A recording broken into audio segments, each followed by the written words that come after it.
the final word. Praise the Lord. Praise the mighty Jesus. Pastor, let me thank you one more time for bringing me here to speak to our people. I'll try as much as possible to stay within the context of time. And since we still have time for questions, I hope I'll still be able to stay for the question. Please, my slides, please.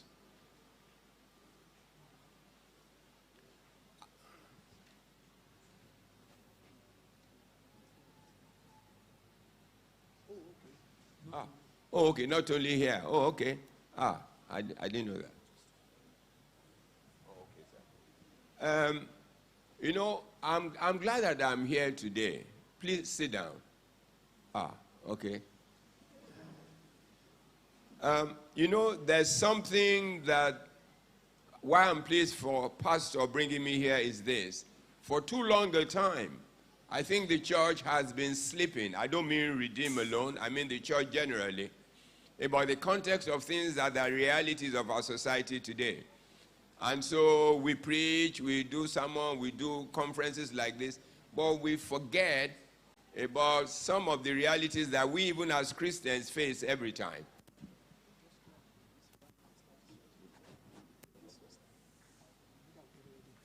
Oh, okay. What I've done, and I'm sure you've seen, I'm going to talk about, I tweaked the topic a bit. The one time you talk about mental health, then I tweaked it to mean the role of the family and the church in dealing with mental health and substance abuse. I'm sure these are two things that people think happen to other people, and that it doesn't happen in the church. That's not true. We have found out to our own pain and regret that this is even probably worse in the church.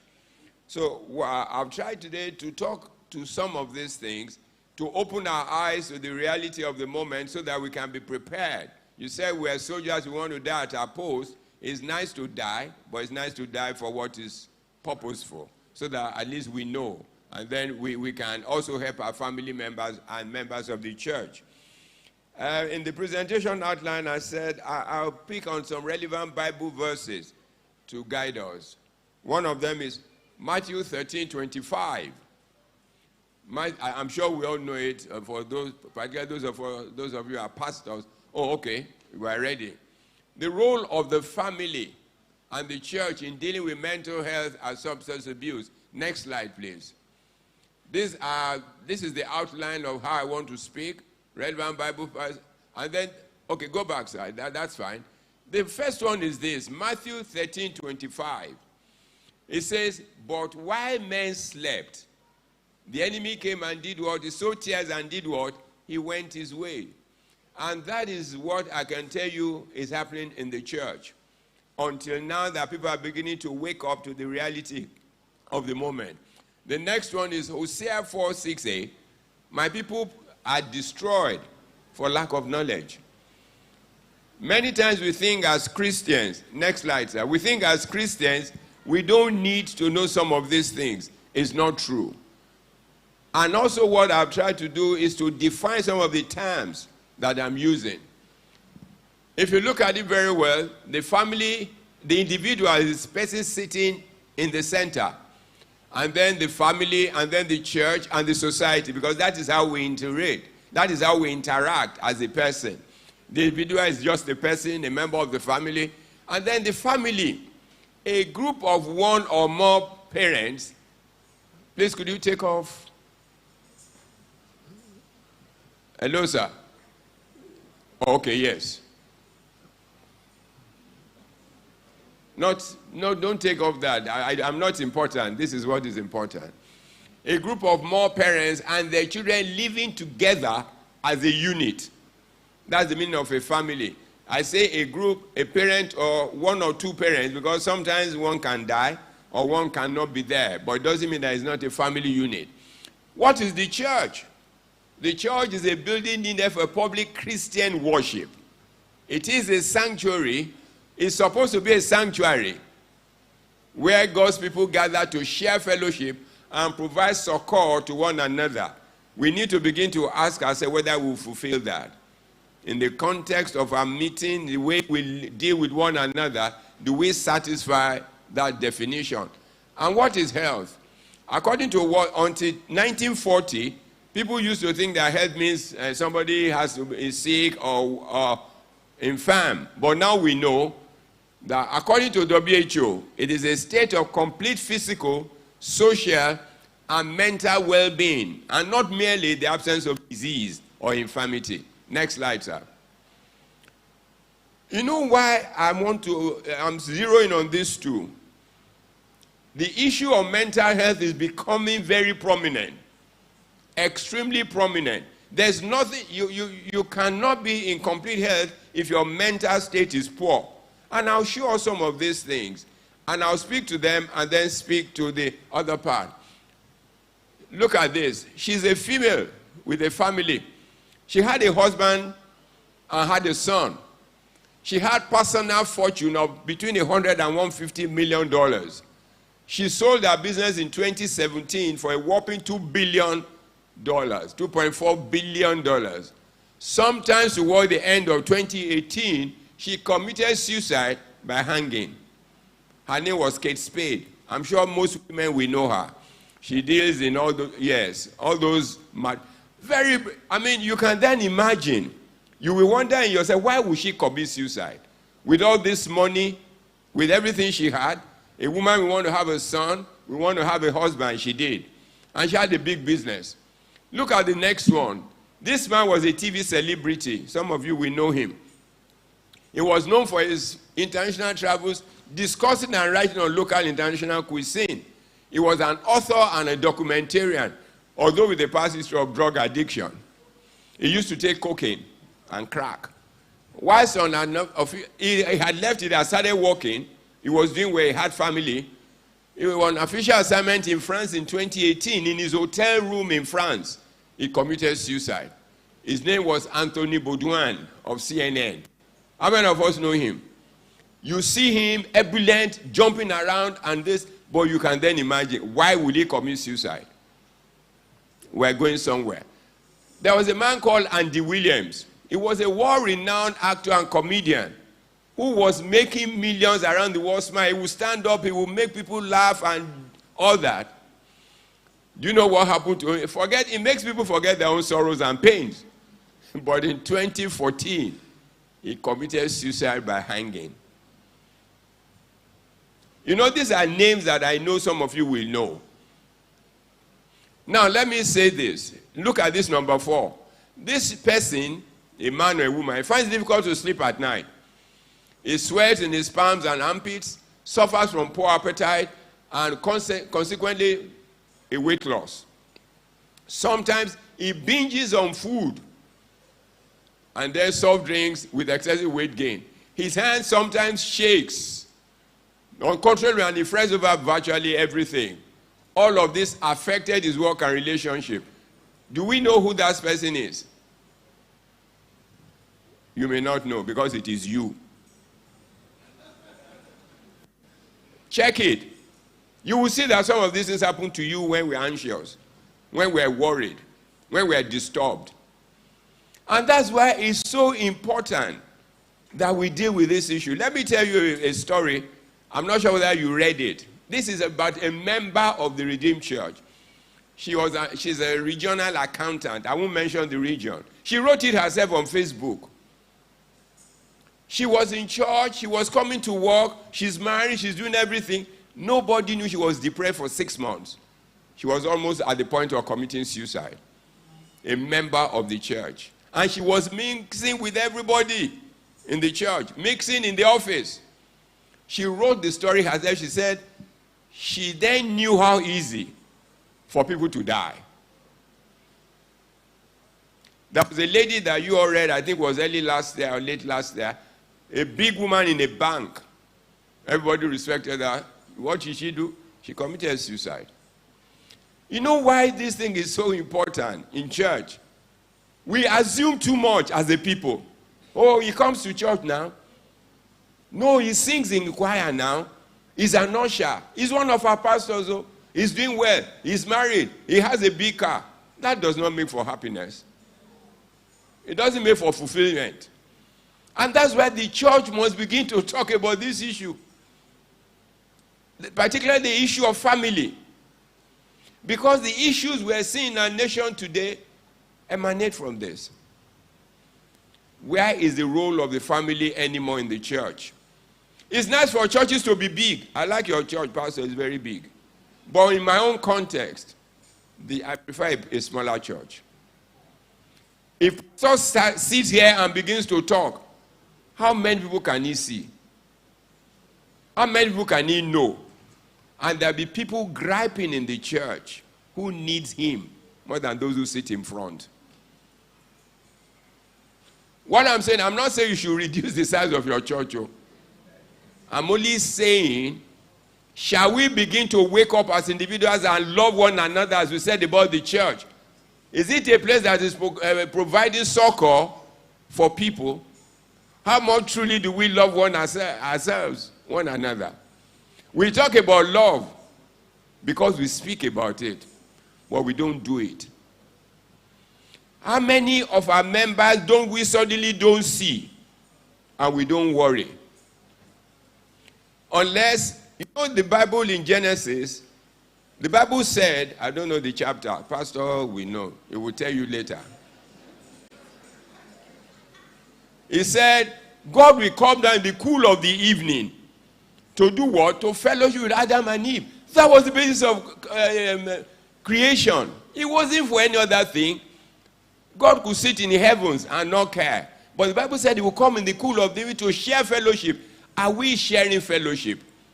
Many of our members are dying because of this simple thing. Many of our people are doing drugs because of this. Do you know when people go into alcoholism? If you ask why, it is this mental issue. He's just lost his job. His wife just left him. They've been looking for a child for 7 years. And the families, you know, unless God helps us, we're deceiving ourselves. Why am I saying so? A woman we marry should not have a child. Who are the people that will first cause problem? Women. The mother of the husband. As if marriage is supposed to be the reason, children is supposed to be the reason for marriage.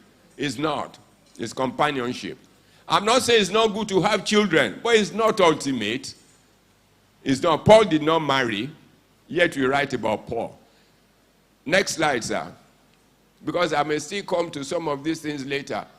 Now, one thing that should frighten us in church is the issue of substance abuse. Don't deceive yourself that because you're a Christian, you can't use drugs. It is not true. There is no university in this country that does not have a drug problem. I don't care which one. One of the students told me in the university, which is a Christian university I don't want to mention, that if they take 10 people at random, boys and girls, they test them, at least 6, 7 will be positive. They are children, no? They are children. But I know why people don't talk about it or like to talk about it. It's because of stigma. So that when you bring your child that is doing drugs, everybody will look, don't play with that child. They will let him not teach you how to use drugs. That's not the way we can help you. We need to change. Maybe that's why I'm here today. Let me show you statistics. This is not my statistics. From Global Survey in 2017, the UNODC decided to do a survey, global survey about prevalent rate of use of drugs. They then published the result in 2018. Do you know what they found out? The global prevalence rate was 5.6. Nigeria's one was 14.4. Almost triple. Which meant that at that time about 14.3 million Nigerians were on drugs. By 2020, when Mr. Stubb spoke, it had risen to about 25 million. And that is conservative estimate, because we really cannot know. Because people think only cocaine or marijuana is drug. Is not true. Alcohol is. I'll show you. They found out so globally, if you gather 20 people, one of them will be a user. In Nigeria, you just need to gather 7 people. I'm not saying if you count 7 one day here or no. That's not what I'm saying. But what it means is the frequency and regularity of which people use drugs is so common. I can tell Pastor, if you walk down your street, it won't take you 10 minutes to find where they sell it. It won't. Maybe selling it outside your gate, you will not know. Out of every 4 users in Nigeria, 1 is a female. So you begin to know the significance. 1 is a female. That is 25% of drug users. About 11 million Nigerians use cannabis. That is Igbo. I'll come to it. The highest rate of drug use was found within the age bracket of 25 to 39. You know, if you know the significance of that age range, you'll be scared. That is the economic sector of any nation. And you know the thing that should worry us today? The age of use is coming down. How many of us know Akala? You don't know. Okay, if you don't know, better don't to know. I'll be careful about what I say because I hear everybody else is hearing. I can tell you in this nation, in Lagos, there is no street that they don't sell drugs. I don't care where you live. You may live in Lekki, that is even headquarters. If you go to, there's a place called, I've forgotten the name suddenly now, it's the headquarters of marijuana. Until 2013, Nigeria used to deceive itself that it was a transit nation. Oh, no, they just carry it. I told the director then, the head of NDLA, we met at an international conference. And he was saying, I said, oh God, don't be saying it to where people know. Come to, let me show you joints. You will know that it's not true. We are using. Until 2013, they agreed. But you know what should frighten us? Today we manufacture. NDLA has discovered at least 30 laboratories in Nigeria where they manufacture. And that's the one they can see. You know, to manufacture this drug, you don't need more than a little corner. Just a little kitchen. You know they found a man in VGC who was using the kitchen of his house. His wife lives there, his little child, they live all together and was cooking methyl crystal in his house. In Lekki, VGC. It's not Mushion. So that you don't say, it's only Motor Park boy. It's not true. If you know people who are sitting in offices today who use it, you'll be shocked. There's no profession that is spared. I've seen doctors who use and they're still practicing. Yes. Last year, they suspended 14 Nigerian pilots who tested positive to marijuana. So don't sit down and say, your driver may be using. That is the reality that I want all of us to wake up with. Your gardener. Anyone who works for you that is not your family, maybe even your children can be using in your house and you'll not be any wiser.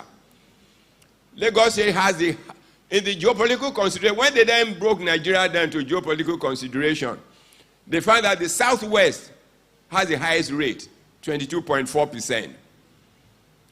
And then they then did, in the Southwest, they then broke it down into states.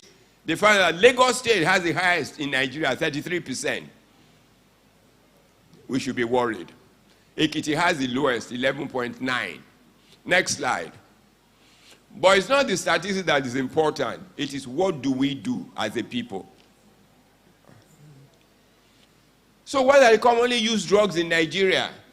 For clarity, I just broke into 4. Easy, so you can remember. Socially acceptable drugs, alcohol and cigarette. Excuse me, look. You know why they call it socially acceptable? We need to worry because the government knows that for economic reasons they cannot ban alcohol. So it's available. How many of us know the sachet? I should have brought some samples for you to see. No, it's true. I think it's in my car. I'll carry them around. So, you know, you just see it. You say, I want Tashekwe. If you read the contents of these things, you'll be shocked. How many of us know Alomo bitters? Eh? Have you ever read the labels, sir? Do you know the level of alcohol in it? 42%. And it's bitters. There's one called Adonko. It's also from Ghana. You know, Ghanaians make this thing for us. When they first brought, they bought it small, small. When they saw that we like it very well, they did big bottles. So we are using it and destroying ourselves. You know, alcohol is the only drug that affects every organ of the body. Every organ. And they did a survey in Oxford. They found that it's not the quantity, it is just the fact that you take it. Because people react different ways to these things. So we must say, I don't take too much, I just take 4 bottles. Okay, we dey wait. But nobody's going to do anything. You will see Eruyeye. All kinds of names. You'll be shocked with any bitters you see at all, go and check it. Action bitters, 40% alcohol.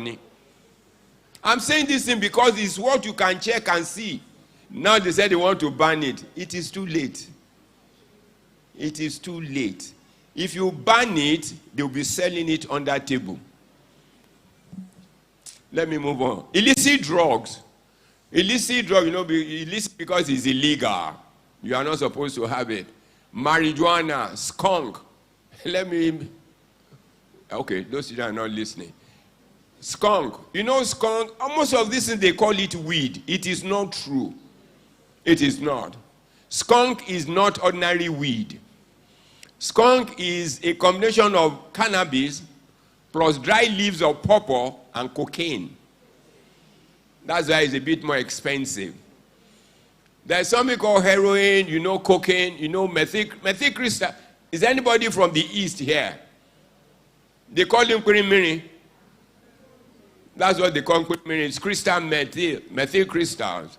That's why I said they were manufacturing. It's so common today in Lagos, virtually most young people use it, students. It's called ice on the street because it looks like ice. You know the thing also why I worry about this marijuana, the weed. Many times when they bring these students to us who have been suspended from school, they say, I say, what do you? They say, I use weed. I say, what kind of weed? They just call it weed for them. Some are synthetic, like Arizona, Colorado, Canadian Loud. Can't you see the names? That's how they lure them. If you see anybody who uses Colorado, they can't stand straight. They'll be going like that and going like that. If you also see Arizona, you know the terrible thing about this is some people flip from it and they never return normal. You then go and be looking for, there was one boy in Abia State University who took it. So when he began to misbehave, his friends locked him in the room. They wanted to go and look for Gary. Before they came back, he opened the door, jumped, and he died. 3-story building. Look, you know what these things do? It changes the way a man thinks or sees things. And so go to Yaba, you will see. Go to Aro, you will be surprised. We are not being serious as a people. But God is going to help us. Prescription drugs. You know, these are the ones that we give in hospital. That somehow people have found out that they can use for other benefits. Codeine containing cough syrup. If you see any young man drinking Pepsi Cola or Coca-Cola or Lacasera or any drink for more than 15 minutes, it is not normal. Something is inside. 2 days ago, a young boy came to me and said his classmate will always be drinking Viju milk. You know Viju milk? Nothing is innocent anymore. If you see anyone slightly using something beyond normal, it is not ordinary. They will have put something. And you say, if you see a child with Viju milk, why will you say anything? You will not. You say, okay, Viju milk. Something is inside. And our children are falling prey to these things. And they come to church. You know, we have an Abeokuta center where we admit undergraduates, graduates, professionals, and workers. Since we started in 2019, we've seen about 70 people, about 40, about 50, some of them are students from Christian universities. And out of those number of 55, about 40 are the sons and daughters of pastors. Sometimes in Redeem, sometimes in Deeper and all anywhere. And somebody said to me, how can these children use drugs when they have been brought up in the way of the Lord? I say, show me how. Bringing a child to church does not mean you are leading the way of the Lord. What is the example you are showing? A boy said to me, my father beats my mom and is a pastor. So you want to preach to him to follow Christ? Excuse me, we have to wake up. Let me tell you this story. They brought a girl to me about 10 years ago, must be. She was 17. The father was a pastor, the mother a pastor in Redeem. I won't tell you which area, so you won't go and be checking. So it wasn't the parents that brought, it was the sister in the teenage church. So I said, what happened? She started drinking at 12. Her father had a bar in the house. So I asked her, is the Holy Spirit drinking beer? Why would you keep a bar in your house if you don't drink? So the child would drink and add water so that they never knew. So at age 13, she met a young man, an undergraduate, on Facebook. They became friends. So they were chatting. So this girl said, when I get up, my mommy shouts too much. Women, listen, no. We shout too much, and it's true. She shouts too much, so in order to cool down, take alcohol. The boy said that is not strong enough, that after a few minutes he will die. Or he said, I will show you something else to take. That when she shouts for a whole day, you won't even know. You know where they met? They met at the church building in Yaba. I won't mention the church. The boy introduced her to cocaine. He started taking cocaine at 13. The parents did not know she was in the choir. She used to sing. The brother plays drums in the choir. Until one day she called the auntie and said, sister, I'm tired. I want to stop. But don't tell my parents. So they brought her. I said, no, there's no way we can take her without our parents knowing. So the mother followed her for you to know how parents enable their children. She followed them. She began to rage. Why didn't you say this?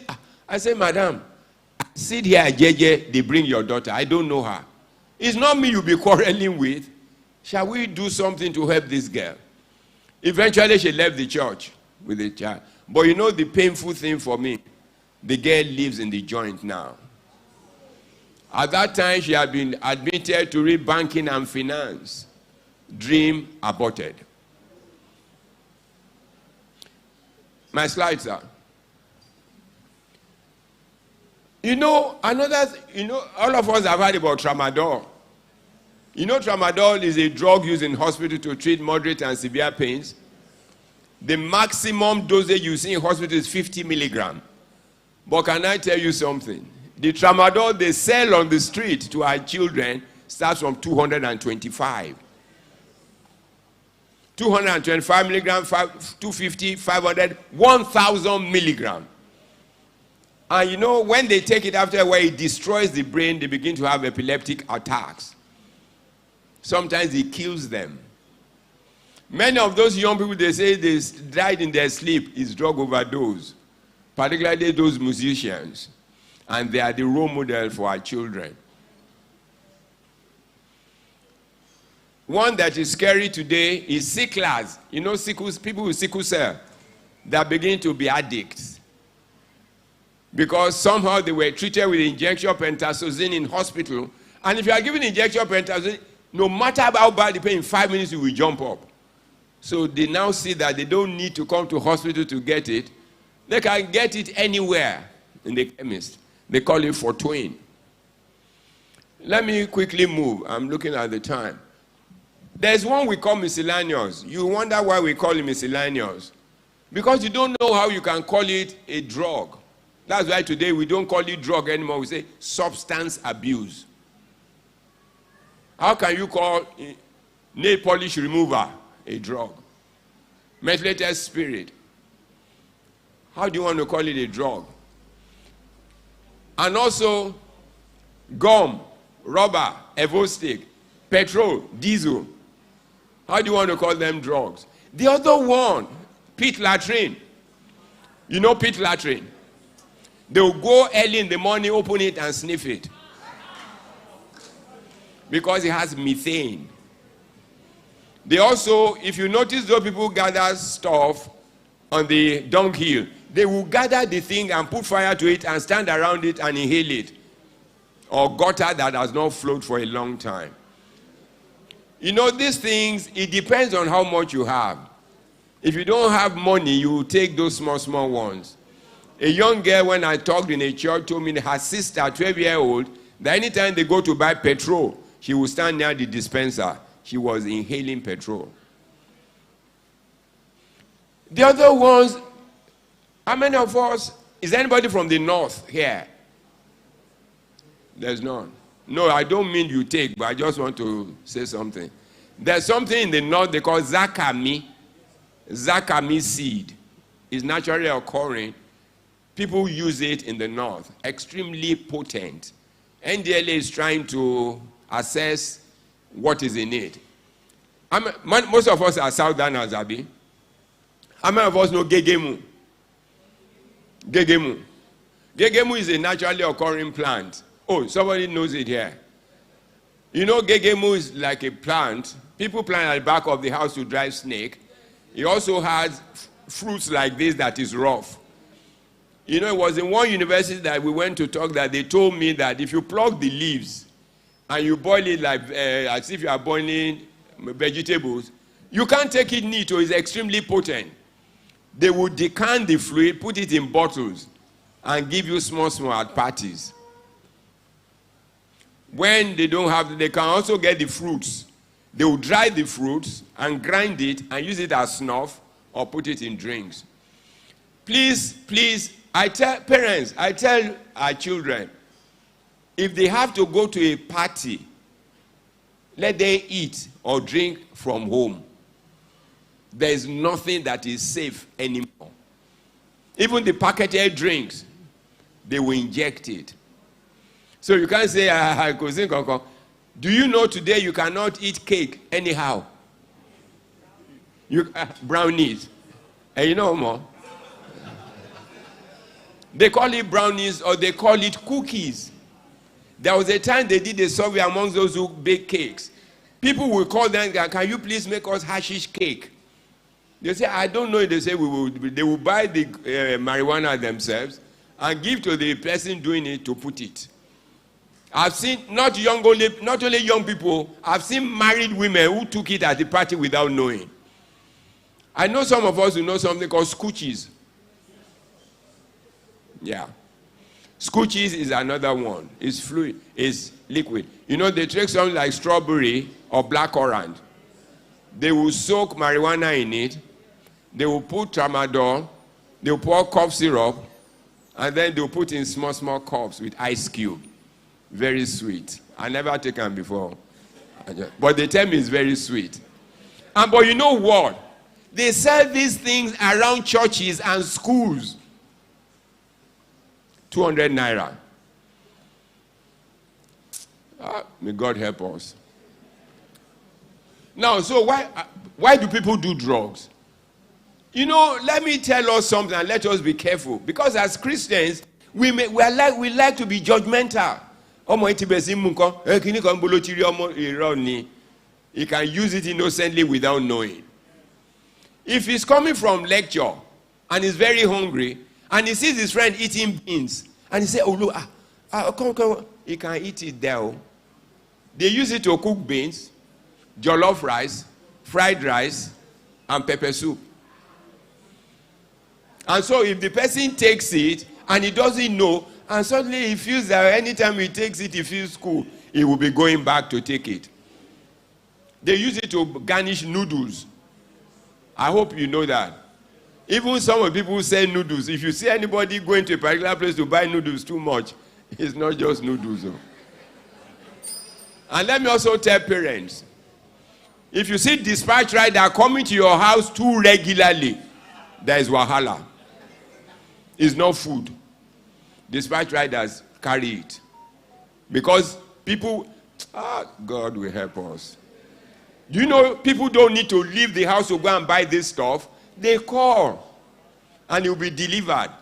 And when they deliver to your megad at night, you are sleeping, the megad will come and knock the boy's window and give him the supply. That is why, you know this thing about mental health and drug? Observe, and the power of observation is so critical. Let me tell you this. A woman came from Calabar, like about 15 years ago, to come and see me. She brought her son, 17.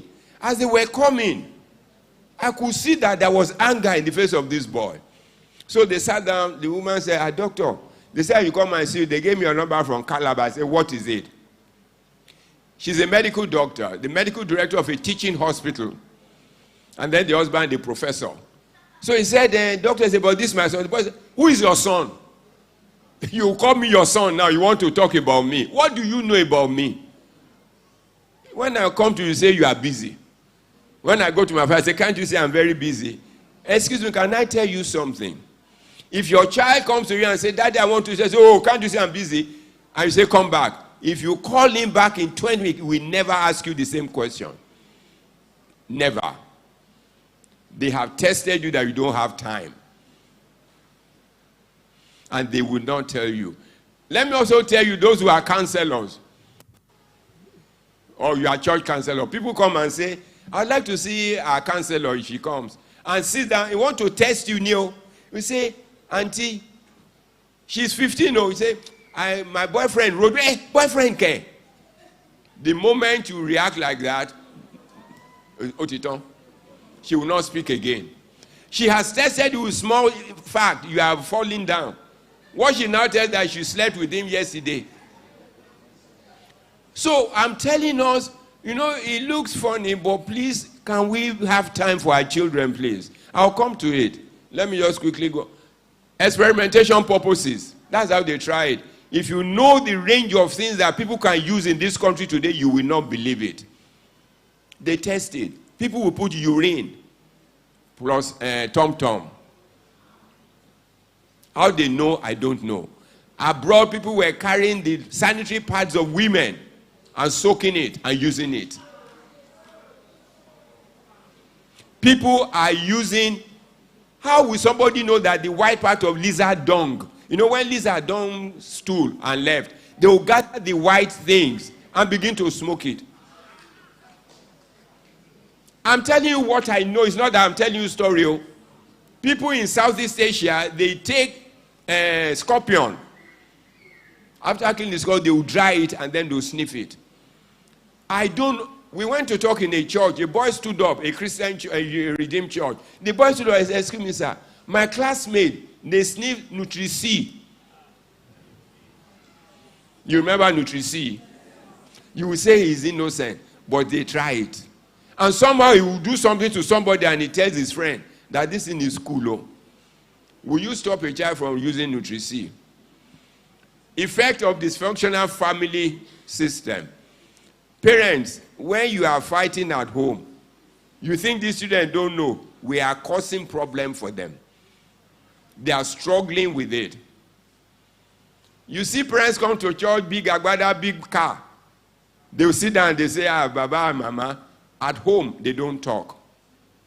But they talk in church. And you think our children don't know.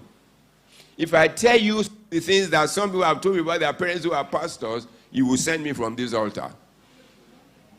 And I'm serious about it. Because we are church members, we need to wake up. Escape from reality or difficult situations. You know why I say this? Parents don't know. How many men here, be honest, how many of us go to Parents-Teacher Association meeting? Only you, sir. Only you too. Many men don't go. They say it's your mother's problem. It is not true. It is not true. And when the boy now wants to fill jam form, it is the father that tells him what to fill. When he doesn't know how good the boy is. Dealing with stress, unpleasant issues. When they now get to school, you are telling them to read geology. When the boy is good in fine art, he will be struggling. You will not even know that he's not in school. Many parents send their children to universities, they haven't been there before. You know, Nigerians now carry their children to Canada. They're sorry for now. Particularly, Canada is a country that almost liberalizes everything. They passed a law early this year in the state of British Columbia. Cocaine is illegal, but if you have 2 ounces, you are okay. Can you imagine that? Also in some countries, they call it harm reduction. They say instead of buying it and using it at home, come to a center. We will give you the needles and the drug. You can use it. That is where we send our children without supervision. Some of them are not. I remember when in America, my cousin and I were the only, and the husband were the only people going to school on our street, Nigerians. Others, they drive taxi. One carried me one day. He brought out 6 wraps of marijuana. He said, I should carry 2. I said, why? Because they give me a ride. So I said, no, because in California, you can carry a few wraps. It's legal. So he wanted us to share. So the police stopped us. I carry my own, he carry his own. I said, just let me drop. I'll go enter bus. We have to wake up. The values we give to our children are the values that will help them when they are not with us. Next slide, please. Sorry. To fit in with friends or certain groups. I don't have time. I've told you how that happens. Maybe when you ask me questions. Availability and affordability. There is none of this thing that is not available. It depends on the money you have.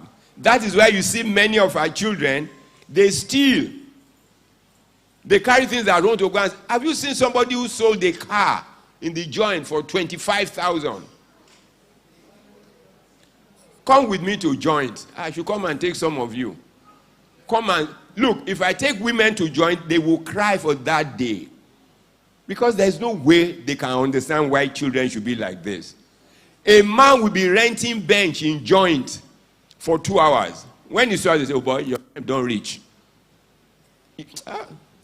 Okay, I beg. This is what I've been in this ministry for about 30 years. I know what I see. And it's getting worse by the day. Because we are all careless. Ignorance. Peer pressure. Parents will be sending their children to school, secondary school at age 8. To go and do what? And then they will go to university at 13, 14. To go and be doing what? And you say he will not get under peer pressure. He will get under peer pressure. He will use drugs. They brought one boy to us one Monday morning and said the parents should bring him. They came with him, 20-year-old, final year computer science, Christian University. So I asked him, what's the problem? He looked like it. I said, don't worry. When you are with me, you can talk. The father said, oh, they suspended him. The last 1 month for marijuana, I've been carrying him around, so I don't allow him. So I said, I said, oh boy, what do you use? The boy looked like this. When he began to call the names, the father almost fainted. He didn't believe. He said he won Nikon. And I asked the boy, when was the last time you used? He did like this. He said Friday. The father said where? He said at home. At home. Next slide. So what are the signs you look out for? This may not just be it. I'm not saying when you see this sign, it means the person is using. But it raises your sentinel. Reddish or rheumy eyes. Our children are so smart. They have found out that when the eyes are red, you may know, they go and buy Vicin.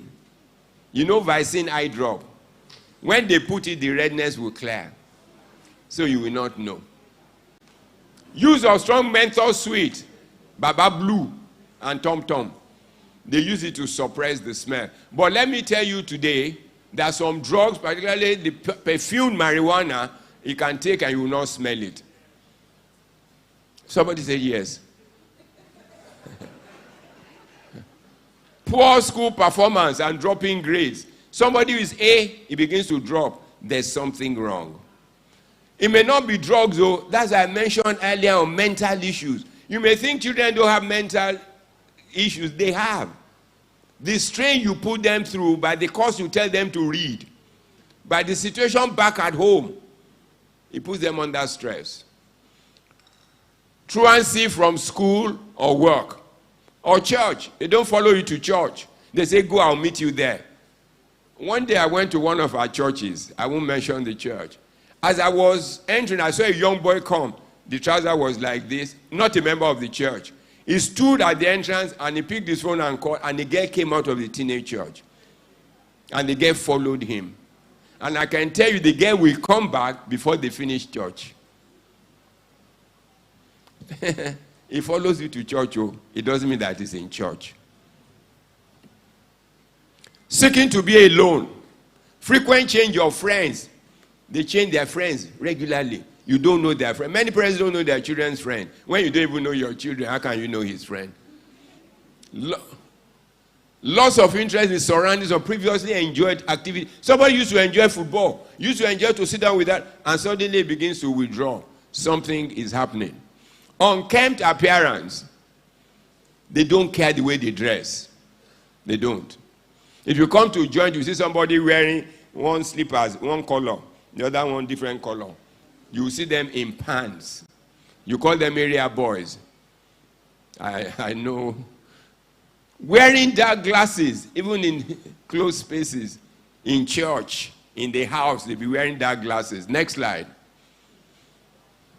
Next slide, sir. Let's leave there because I've led the presentation and I think it's in the program, so you can go through some of these things. So that I want to run to some important things. Next slide, sir. What is the role of the family? Because that's the important thing. You know, I mentioned individual family. The thing bothering Nigeria today comes from the family, the failure of family system. So when you say Nigeria is not good, look at yourself very well. How did you contribute to it? Avoid making excuses for them. Oh, no, not my child. I don't think he can do that. You go to the school, you beat up the teacher. Or you don't know they do it. There are some schools, the teachers cannot touch the students. No, they can't, because they pay big money.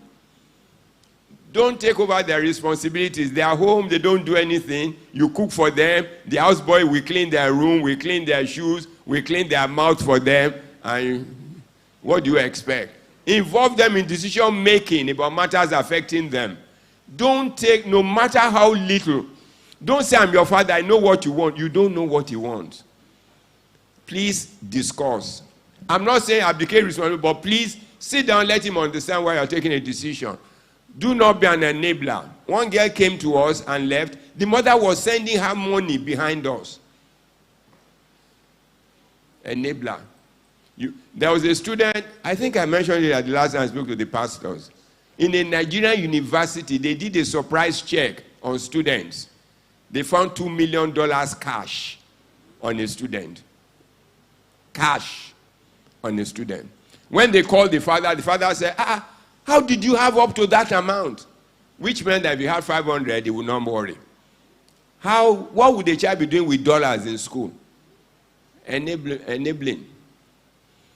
Be supportive of desire to stop or find help for them. Be emotionally, you know what most of these children say to us? They don't know their parents. You don't come home on time. You wake up to go to work. I'm not saying it's not good to work, but the reason why you are working is for the children. Don't retire later and begin to carry them around. It's a pain that no man should go through. Have a family altar. When you pray together, you can be able to guide them, and then they find spiritual deliverance. It's not when they are now on the way, you say, let's go and do deliverance. Could they work? Never compare your children to your other children or children outside. They're different. Even twins cannot be the same. Please let us know that. The fact that your son is not reading medicine does not make him any less better. Wale Soyinka read literature. There's no place in the world they don't know him. Seek professional help. Please endeavor to be their primary role model. You know, most of them, who is your role model? They go and be mentioning musician. How can that be your role model? The musician will know correct. Have you noticed that many of these young musicians are dying? That's the problem. Next slide, please. Role of the church. The church must acknowledge the reality. We are in big trouble. And how do we do it? We must speak about it. There's no hiding it. If we hide it, you know what I worry? If we don't do something for our children today, there will be no church tomorrow. They will not come. Who will be in the church that we are building if they are not guided today?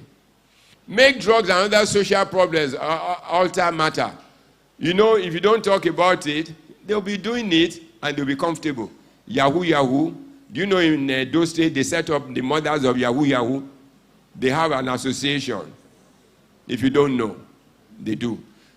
2 days ago, they caught a young boy who had the head of his father and mother. Oh, you didn't read about it? Oh, you should. You should. Endeavor to set apart a special worship day. That day, there will be no sermon. You just sit down, tell people to send their questions without putting their names and deal with those questions. I went to Abuja to talk in one of our churches. I wish I brought the questions they asked me. A young girl said, "Since my daddy takes, why are you telling me not to take? My father sells now in church, is not outside." The church must not be judgmental. It's difficult, but God can lead us there. Ensure a constant reinforcement of this learning. When you have talked about, revisit it again and talk about it. You know, when you begin to do, these children will come out and tell you. And as long as you don't stigmatize them, you will see people come and tell you. But when we stigmatize, I don't play with that child, or you know the father is then we are creating problems. Make sure to support the victims and their families. We need to support them. Set up or reinforce the counseling unit. I guess you have to counsel. And can I say something? The fact that you have a counseling unit, it doesn't have to be headed by pastor's wife. It can be headed by anybody who has empathy, who loves children, who they will not fear. Because when they see pastor's wife, they will not talk. They will not. Even no matter how terrible the problem is. Actively discourage stigma. I'm saying it now. Any one of us can fall into error. You know, the church is if you say husband and wife have problem, they may say, don't come to church again, or something. We can't do that, because we don't know what is happening in each person's life. Encourage members to seek for professional help as soon as possible. Next slide. Conclusion. My people, there is no way I can tell you enough what those two issues have become to the church. There are too many people in the church that are griping, that need help. Can they find help in your church? I'm not talking about welfare. Look, many times that we give them rights, that's not what they want. They want someone to listen. And let me tell you, counselors, there's a difference between hearing and listening. You cannot be listening to me and playing with your phone. That's not listening. You will lose them. Can we genuinely find people who love people, who care about people, to handle this? The church has issues. Let us face it so that we may find peace. Thank you. God bless you.